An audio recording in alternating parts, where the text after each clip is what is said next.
it's me Jai and welcome to my channel. So for today's video, we'll be doing a DIY dress transformation. Earlier, I was decluttering my closet and I saw a few dresses of mine which I haven't used for a long time. Actually, this is not my first time doing this kind of project. 2 weeks ago, I transformed an old dress of mine into a two-piece outfit and this is how it turned out.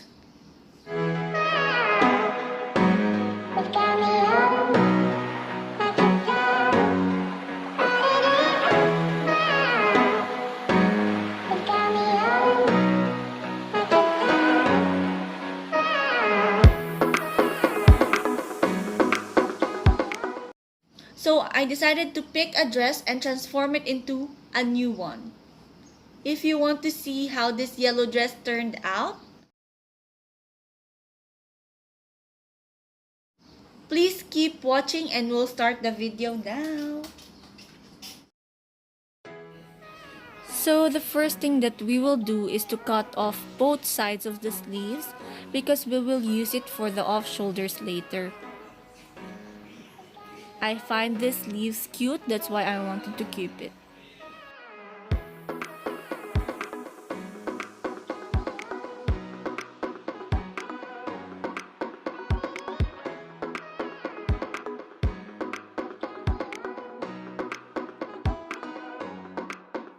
Now that we finally cut off both sides of the sleeves, we will lay flat the dress and put markings on the sides on how fitted you want the dress to be. Now we will cut this part of the dress off so it will look like a tube. Then we will start sewing the dress using a straight stitch.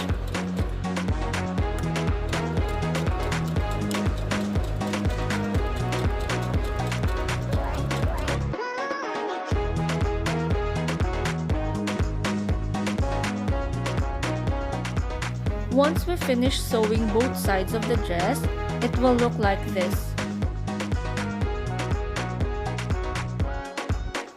So now we will start hemming the edges of the tube, but first we will use pins as guide for sewing it later.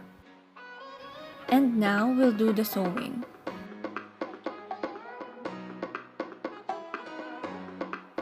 After hemming the edges of the tube, we will now adjust the sleeves to our desired fit.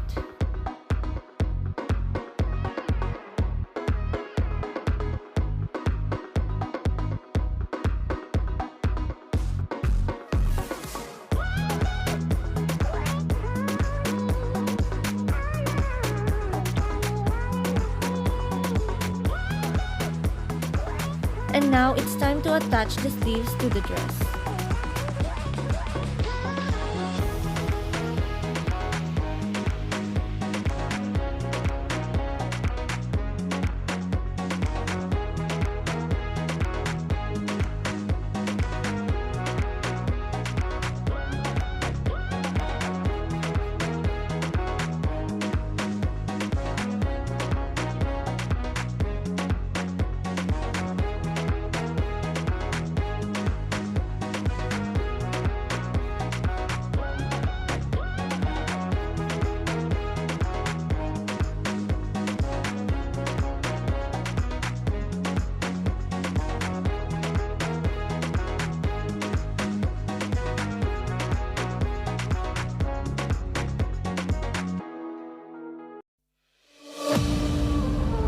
So here is the final result of the dress.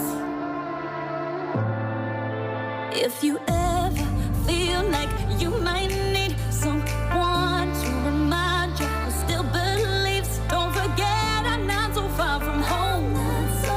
Don't forget I'm not so far from home. 'Cause when it's you, my heart feels it too.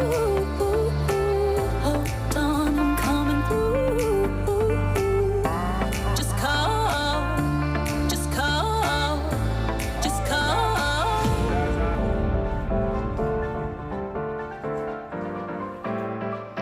So that's it. Thank you for watching my video and I hope you guys like it. For more videos like this, please like and subscribe to my channel and I hope to see you guys soon. Bye!